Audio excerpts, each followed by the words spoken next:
this is Will the Gamer, and today I'm going to be talking about crafting. This is probably going to be my longest video, simply because crafting is so integral to the way my game works. You see, most MMOs either have a very limited crafting system, or no crafting system at all. This to me is a huge shame because crafting is integral to immersion. A player is more likely to believe the world that they live in is truly a living, breathing world if they become a part of it. And what better way to make a player feel like they're part of the world when they have to craft all the tools and equipment that they're going to use to live in it? On top of that, it gives them a greater appreciation for the world that they live in and a greater understanding of the monsters, items, and drops that are going to be present within the world. On top of that, it helps to support a stable economy and reduce inflation. When people are constantly pouring money back into the system in order to do crafting because it's required in order to get the best gear in the game, suddenly there's a lot of money being taken out of the system. This is important because the more money in the system, the higher prices rise. Thus, in order to keep a stable economy, items and gold must be flowing out of the system constantly. When you have a well-made game with a well-made crafting system, that is not going to be a problem. You can see the effects of this in many games that don't have a crafting system, or their crafting system is very limited, such as World of Warcraft or Aeon, where inflation has basically taken control of the economy. In World of Warcraft, for example, when I first started, getting a stack of copper ore would probably be about 50 silver to a gold.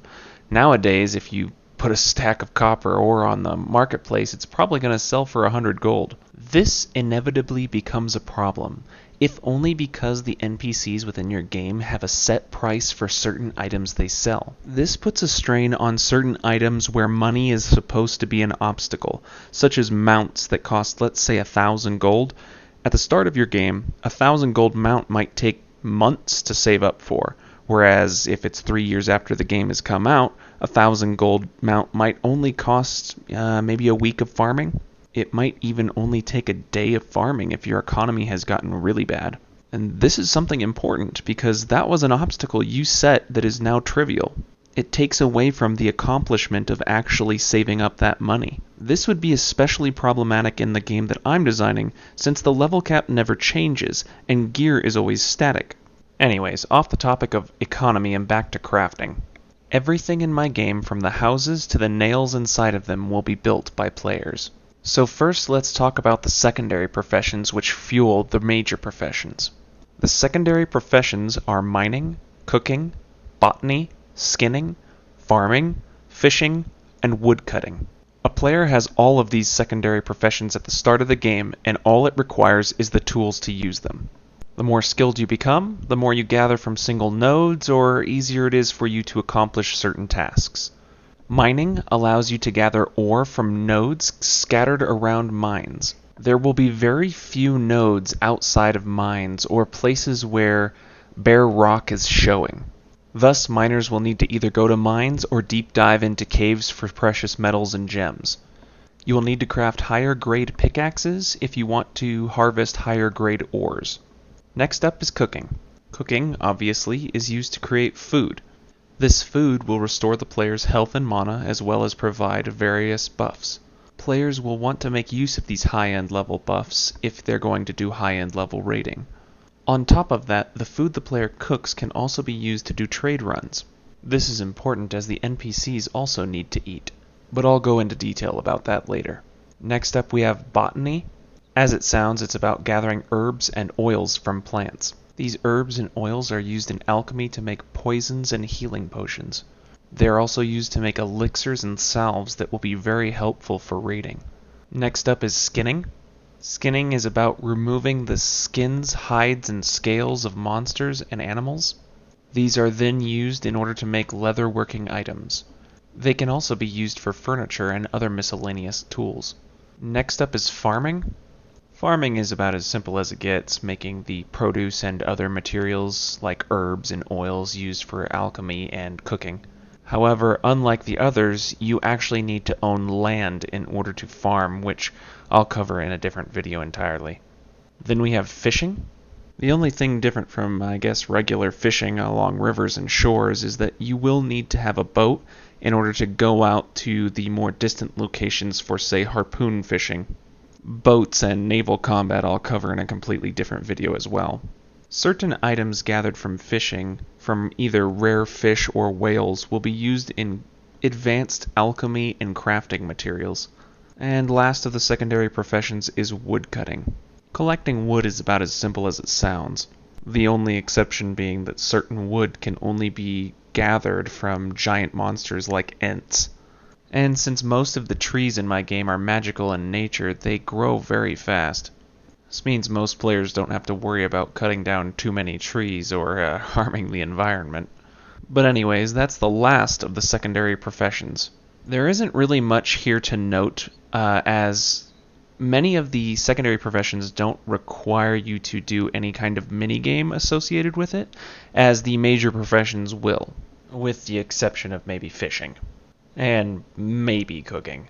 However, from here on out we will be talking about the major professions, and each one of them has an associated minigame with them.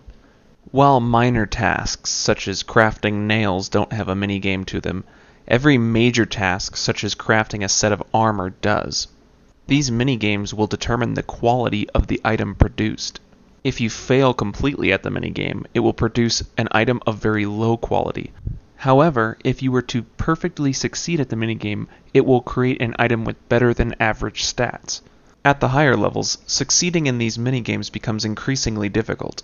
Thus, searching for the gear with perfect stats becomes an incredible challenge. Thus, finding someone who is actually skilled at this minigame can become challenging, and crafters of higher skill levels more sought out.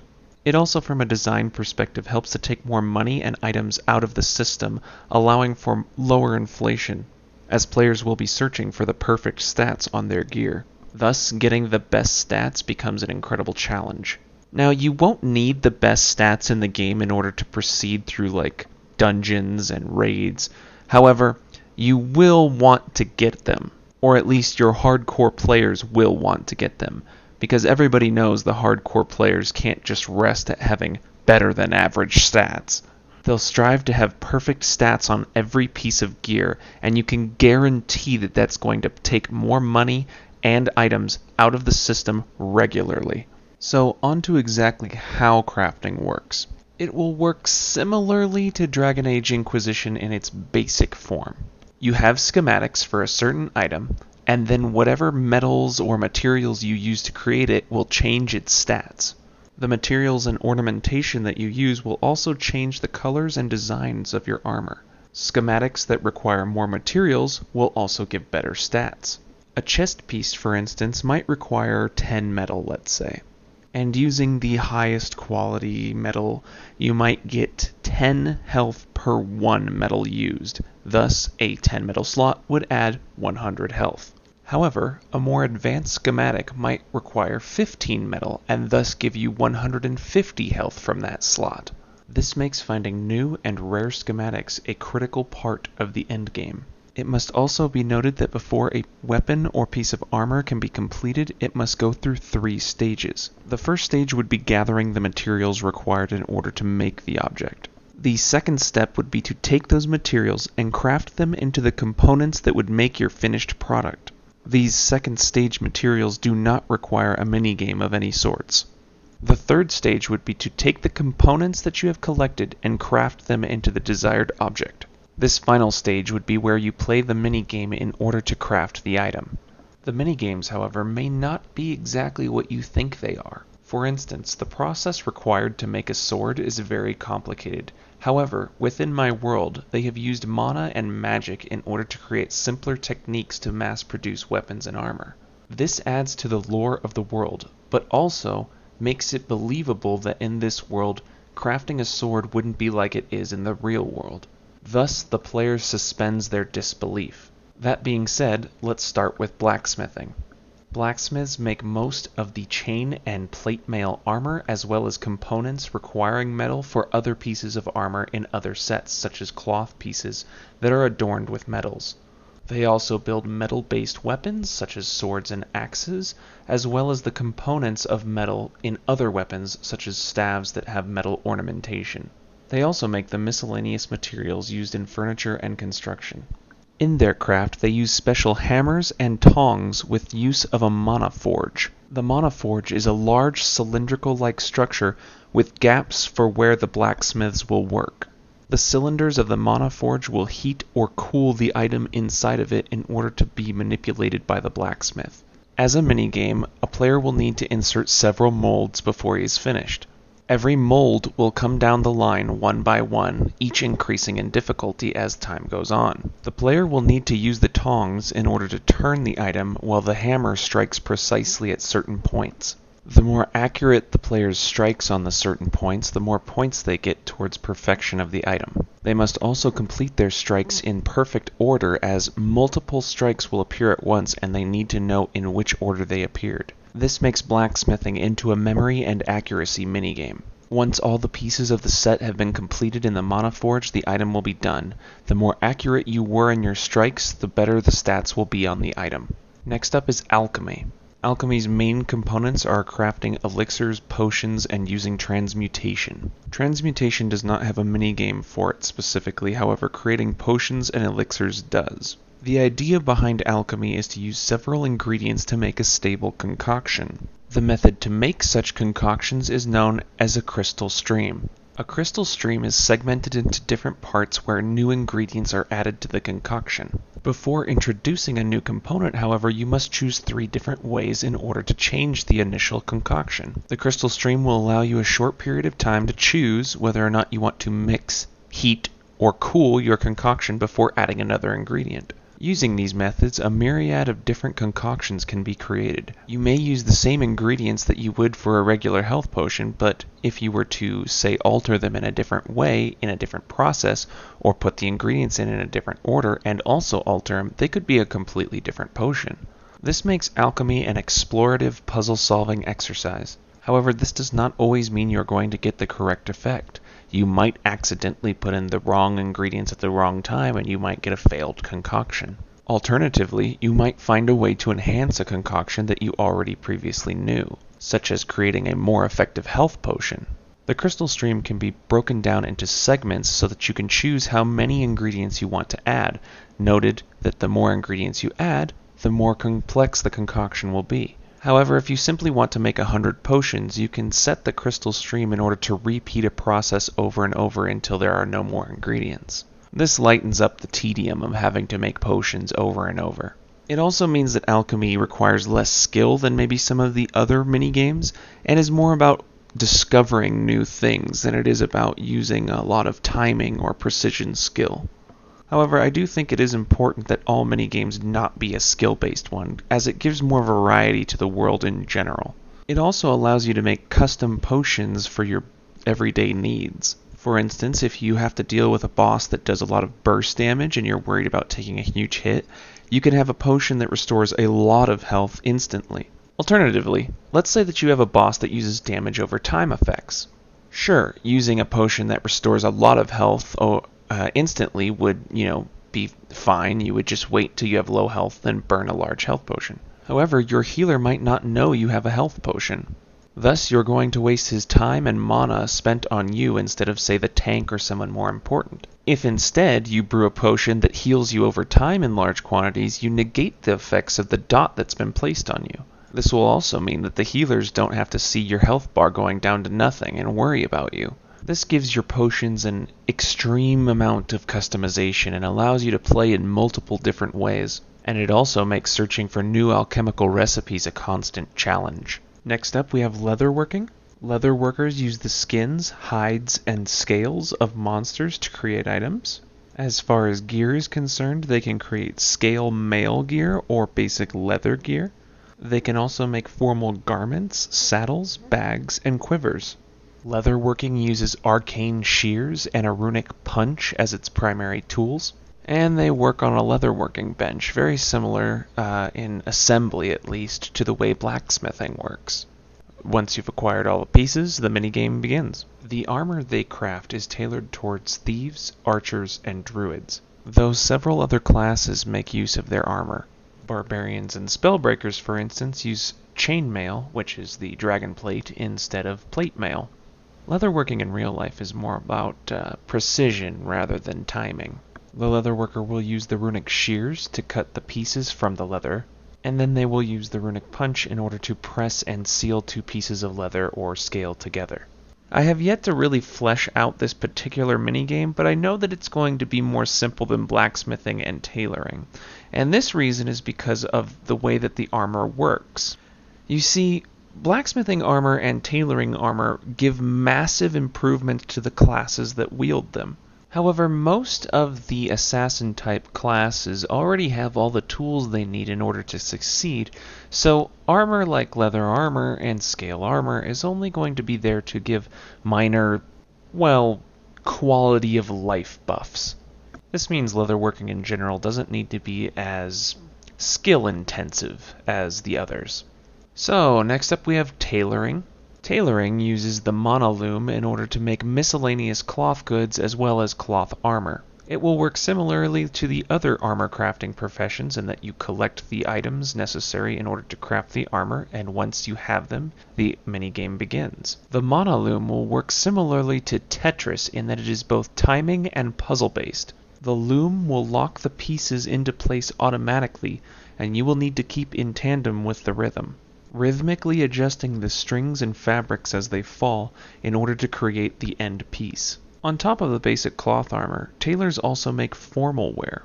Formal wear is what players will change into once they enter towns. If a player wants to look good in the streets, they're going to have to go to a tailor. The next on our list of professions is going to be enchanting. Enchanting is adding magical attributes to standard pieces of equipment. This could be anything from setting a sword on fire to giving your armor the ability to absorb more mana. It does this by stamping mana runes into any piece of equipment you wish to enchant. Thus, the primary toolset of the enchanter is going to be a rune stamp set. This minigame will work similarly to Alchemy, and that it's more about discovery than it is about skill. You see, the way that enchanting works is you have to put certain rune letters in a certain order in order to spell rune words. More powerful enchantments will even use rune phrases. Once the enchantment is finished, it will appear on the piece of armor as a long strip of glowing letters. On armor, this could appear in the form of tassels or a stole. On weapons, it can either be strands that dangle from the hilt or on the weapon itself. But if you are a very skilled enchanter and you've memorized basically all of the words and phrases, you should be able to simply look at a piece of armor and know how they've enchanted it. Next up on the professions list is engineering. Engineering is used for a great number of things, including making machines, crafting guns, making ammunition, gadgets, bombs, vehicles, and miscellaneous parts used by other professions. Engineers have the highest number of tools necessary in order to complete their craft. However, they are also the only major profession that does not have a minigame associated with them. This has less to do with them not needing one, and more to do with I just wouldn't know how to make one for such a diverse craft. And if I did have to make them with a minigame, they would probably have several of them. Mostly because crafting a vehicle probably wouldn't be the same as making ammo, so I'm not really sure how I would make that work. Anyways, engineers will make all the bombs, guns, and ammunition that classes like the Musketeer will be using. They also have the ability to make the only flying vehicles within the game. Since I really do not like MMOs that have flying vehicles, as it really detracts from the game itself and the landscape and the immersion within the game, I made it so that only engineers could make flying vehicles, and they could only land in specific places. That being said, however, having a flying vehicle is an incredible thing. However, you do have to be an engineer in order to fly it. And the transport will only land in areas that have wide open spaces, so it can't really land in jungles, mountainous terrain, or really anything besides open areas. Engineers are also the only ones that can make the advanced parts necessary in order to make Tier 6 pieces of armor. You see, all Tier 6 pieces of armor follow the same aesthetic. This is because they are derived from the Ventuzi advanced mana technology, and the only ones who can replicate that are engineers. In the end, it's the blacksmiths, tailors, and leatherworkers that will put the pieces together in the final armor set. However, without the engineer, you wouldn't be able to make the final parts for it. This makes engineering one of the most important endgame professions. That being said, the next on the list is the jeweler. Jewelers cut and set gems into pieces of jewelry. These pieces will fit every character's accessory slots, such as rings, necklace, and earrings. They will also make gems to be socketed into armor at the end of the creation phase. The number of sockets in any particular piece of armor is going to be determined by the creator during the creation phase by using specific types of materials that will leave socketed areas.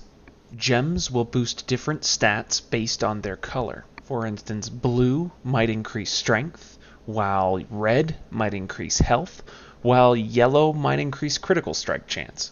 The jeweler will use a grinder to faucet the gems. This is done using a simple balancing minigame that doesn't require too much skill. This is mostly due to the fact that jewelers will have to make quite a lot of gems. The more advanced the gem, the harder it is to keep the balance on the grinder. However, the assembly of jewelry does not have its own associated minigame, as most of it is simply snapping pieces together. Jewelers are also able to prospect raw ore in order to find rare gems. This gives them a higher chance to find gems than any other profession. And last but not least, we have woodworking. Woodworking uses a variety of tools in order to make arrows, bows, furniture, and misc materials that are used for other crafting. The archer classes are extremely dependent on fletchers for their arrows. All of the best arrows in the game come from high-tier fletchers, and they will be required for high-end content. They also craft the highest tier bows, which are necessary for the class. On top of that, they make furniture which is used in most housing. The better you do in the furniture minigame, the better the point value of each piece of furniture. The point value of furniture will have to do with how your house is ranked in the overall house ratings. However, I'll go more on this in a different episode. Woodworkers use a woodworking table which has a variety of arcane woodcrafting tools. The woodcrafting minigame is going to be a lot like the game Bop It. If you've never played Bop It, it's basically a handheld game that tells you what to do next. It has several little baubles and whistles on it, and the game will tell you what to do, and you have to do it. If you don't do it in the correct time, then it will fail you. This is how the woodworking bench works. You are essentially given a bunch of tools, and if you don't complete them in the correct order within the allotted time, then you will fail that piece. You may not fail the whole piece, but you'll lose quality points, in which case the quality of the item will decrease. It should be very simple and very straightforward. However, that being said, the more advanced the piece of furniture or bow is going to be, the more little repetitions you're going to have to do. That being said, that covers all of the professions that are in the game. I will have another episode entirely devoted to crafting materials by themselves, as where you get the crafting materials and what you get them from is very important. However, this video is already over 23 minutes long, so I'm going to stop it here. I'm Will the Gamer, signing out.